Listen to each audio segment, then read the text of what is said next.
The 40 rules of لو وہ مارکت الارا novel ہے جس نے لاکھوں زندگیوں کو متاثر کیا۔ سال 2009 میں شائع ہونے والے اس ناول کی مصنفہ محترمہ ایلف شفق کا تعلق ترکی سے ہے۔ اس ناول کی اشاعت 40 سے زائد زبانوں میں ہوئی ہے اور آن لائن اس سے مستفید ہونے والے افراد کی تعداد کا تو کوئی شمار ہی نہیں ہے۔ نومبر 2019 میں بی بی سی نیوز نے اس ناول کو 100 موسٹ انفلوئنشل ناولز میں شامل کیا ہے۔ اردو سمجھنے والے سامعین کے لیے اس ناول کو اس ارادے کے ساتھ پیش کیا جا رہا ہے کہ یہ ناول ان کی زندگیوں میں مثبت تبدیلی لائے گا۔ ہم اس ناول کی صرف مرکزی کہانی پیش کر رہے ہیں۔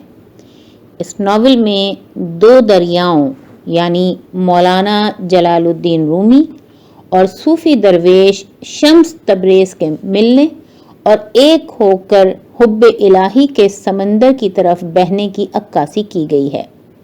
یہ آڈیو سیریز محترمہ ہما انور کے ترجمے 40 چراغ عشق کے سے ماخوذ ہے۔ آواز خالدہ مرتضی کی ہے۔ قسط نمبر 53 شمس قونیہ جون 1246 عیسوی۔ بالعموم تنگ ذہن لوگوں کا کہنا ہے کہ رقص ایک طرح سے خلاف مذہب ہے۔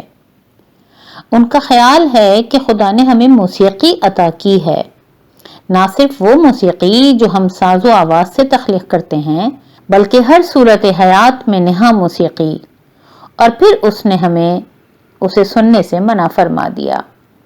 کیا انہیں دکھائی نہیں دیتا کہ خود فطرت نغمہ سرا ہے؟ اس کائنات کی ہر شے ایک لے میں محو گردش ہے۔ دل کا دھڑکنا، پرندوں کے پروں کی پھڑپھڑاہٹ، کسی طوفانی شب میں ہوا، آہن گر کی آہن پر ضرب، یا وہ آوازیں جن میں نومولود بچہ رحم مادر میں گھرا ہوتا ہے۔ جوش اور بے ساختگی سے ہر شے ایک عالیشان دھن میں شامل ہے۔ رقص درویشہ بھی اسی ابدی زنجیر کی ایک کڑی ہے، بالکل جیسے ایک قطرے میں پورا سمندر سما جاتا ہے۔ ہمارا رقص اس کائنات کے اسرار کی عکاسی کرتا ہے اور انہیں ڈھانپتا بھی ہے۔ سما سے خاصی دیر پہلے مولانا رومی اور میں مراقبے کی غرض سے ایک پرسکون کمرے میں موجود تھے۔ وہ 6 درویش بھی ہمارے ہمراہ ہی تھے جنہیں اس شب سما میں شریک ہونا تھا۔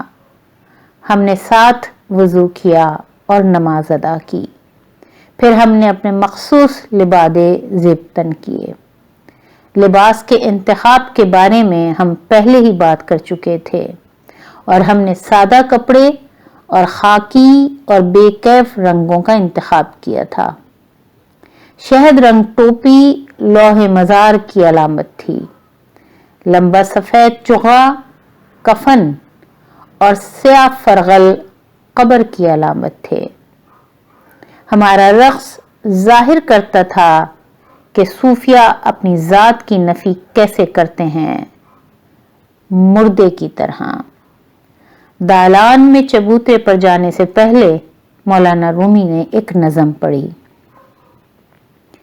عارف 5 حواس سے فرار حاصل کر لیتا ہے اور 6 سمتوں اور ان سے ماورا کے متعلق تمہیں آگاہ کرتا ہے۔ ان جذبات کے ساتھ ہم تیار تھے۔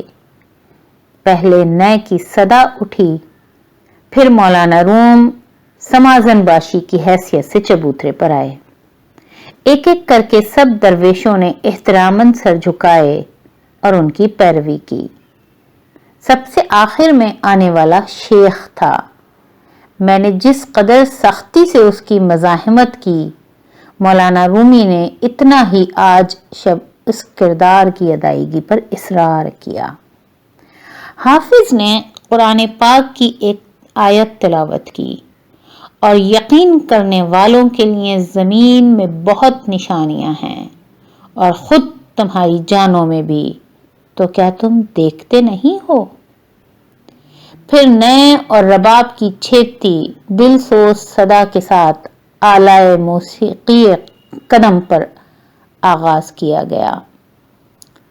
سن کہ نئے کہتی ہے اپنی داستاں، درد ہجراں سے ہوئی نوحہ کناں، کاٹ کر لے آئے نئے سطح سے یہاں، مرد و زن میری فغاں سے خوں چکا۔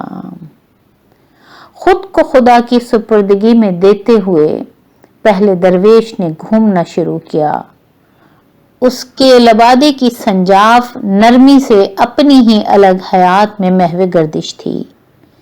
پھر سب درویش رقصاں ہوئے اور گھومنے لگے، یہاں تک کہ ہمارے اطراف وحدت و یکتائی کے سوا کچھ باقی نہ رہا۔ جو کچھ بھی ہمیں افلاک سے عطا ہوا ہم نے زمین کو منتقل کر دیا، خدا سے اس کے بندوں کو منتقل کیا۔ ہم میں سے ہر ایک محب کو محبوب ازل سے جوڑتا ربط بن گیا۔ جب موسیقی رکی، ہم نے کائنات کے بنیادی عناصر کو جھک کر سلام کیا: آتش، ہوا، خاک، آب، اور پانچواں عنصر تھا غیب۔ سما کے آخر میں میرے اور کیخسرو کے درمیان جو کچھ رونما ہوا، مجھے اس کا افسوس نہیں، لیکن مجھے مولانا رومی کو مشکل صورتحال میں ڈالنے کا ضرور افسوس ہے۔ ایسی شخصیت جسے ہمیشہ امتیازی حیثیت، استحقاق اور تحفظ حاصل رہا ہو، انہیں پہلے کبھی کسی حکمراں سے کسی رنجش کا سامنا نہیں کرنا پڑا۔ اب ان پر ذرا روشن ہوا ہوگا کہ عام لوگوں کا ہر وقت کیسے تجربات سے گزر ہوتا ہے۔ حکمران، اشرافیہ اور عوام کے مابین ایک گہری وسیع دراڑ سے شناسائی ہوئی ہوگی ان کو، اور اس کے ساتھ میرا خیال ہے کہ قونیہ میں میرے دن اب گنے جا چکے ہیں۔ ہر سچی محبت اور دوستی کسی غیر متوقع کایا پلٹ کی داستان ہے۔ اگر محبت میں مبتلا ہونے کے بعد بھی ہم پہلے جیسے ہی رہیں تو اس کا مطلب ہے کہ محبت سچی نہیں۔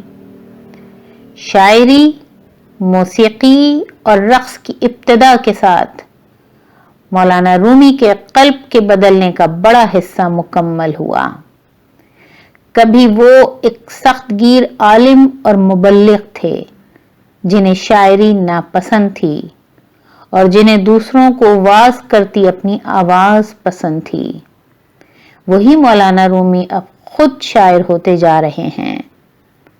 خالص خالی پن کی صدا، اگرچہ خود انہیں اس کا پورا ادراک ابھی نہیں ہوا ہے۔ جہاں تک میری بات ہے، میں بھی بدل چکا ہوں اور بدل رہا ہوں۔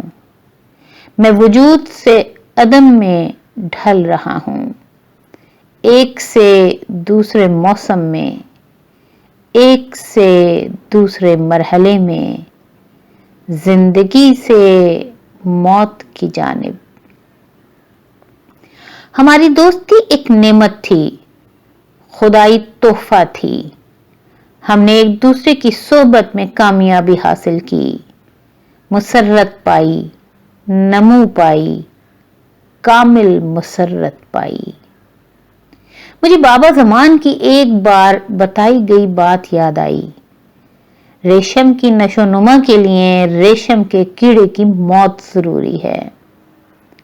سب کے رخصت ہونے اور ہلچل ختم ہونے کے بعد وہیں دالان میں تنہا بیٹھے میں جانتا تھا کہ مولانا رومی اور میرا ساتھ اب ختم ہونے کو تھا۔ ہماری رفاقت سے مولانا رومی اور میں نے حسن ازل کو جانا، اور ہم نے جانا کہ ایک دوسرے کے عکس کو منعکس کرتے آئینوں کے ذریعے ابدیت کا سامنا کرنا کیسا تھا۔ لیکن پرانا مقولہ اب بھی موضوع ہے: جہاں محبت ہے وہاں درد دل لازم ہوگا۔